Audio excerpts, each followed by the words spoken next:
भारत के विदेश मंत्री डॉक्टर एस जयशंकर इन दिनों फ्रंट फुट पर खेल रहे हैं। जिस प्रकार से उन्होंने भारतीय कूटनीति को एक नई ऊर्जा दी है वो अपने आप में देखने योग्य है। और चाहे सामने कोई भी विरोधी हो, अब भारत किसी के सामने नहीं झुकेगा, ये उन्होंने बता दिया है। नमस्कार, स्वागत है आपका TFI पर, जो है देश का सबसे बड़ा अल्टरनेट न्यूज मीडिया पोर्टल। और मैं अनिकेत राज आपको अवगत कराऊंगा कि कैसे डॉक्टर एस जयशंकर ने अपनी वाक्पटुता से एक बार फिर पाश्चात्य जगत को धूल चाटने पर विवश कर दिया है और उनके दोहरे मापदंडों पर उन्हें दर्पण दिखाने में कोई कसर नहीं छोड़ी है।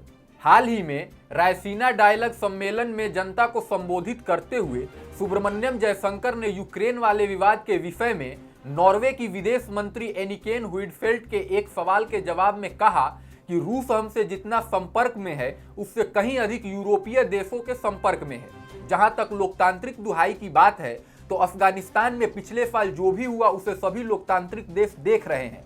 हिंद प्रशांत क्षेत्र में हमारे लिए जो चुनौतियां हैं उस पर कोई लोकतांत्रिक देश कहां एक्शन लेते हैं। उन्होंने आगे कहा, जब एशिया में नियम आधारित व्यवस्था को चुनौती दी जा रही थी तो हमें यूरोप से सलाह मिली कि अधिक व्यापार करो।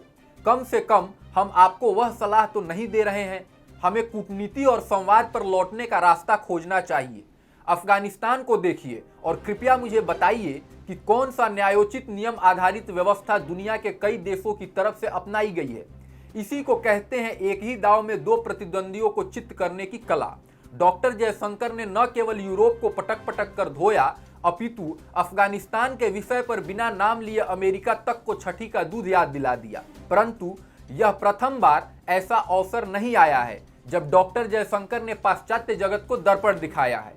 इससे पूर्व में उन्होंने कई हफ्तों पूर्व विदेश मंत्री जयशंकर ने अमेरिका को स्पष्ट संदेश देते हुए कहा, लोग हमारे बारे में विचार बनाने का हक रखते हैं, हमें भी उनकी लॉबी और वोट बैंक के बारे में विचार बनाने का हक है। अब हम मौन नहीं रहेंगे। अगर लोगों के मानवाधिकारों पर हमारी भी राय है, खास तौर पर जिसका संबंध हमारे अपने समुदाय से है।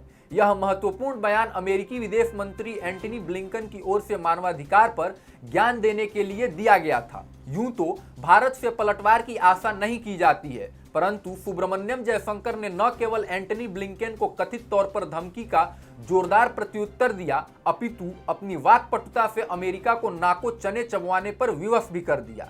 ऐसे में डॉक्टर एस जयशंकर ने रायसीना डायलॉग के जरिए न केवल पुनः यह सुनिश्चित किया कि भारत के कूटनीतिक का मान संपूर्ण संसार रखे, अपितु ये भी सुनिश्चित किया कि पाश्चात्य जगत अब कभी भारत को दोबारा हल्के में न ले, चाहे विषय कोई भी हो।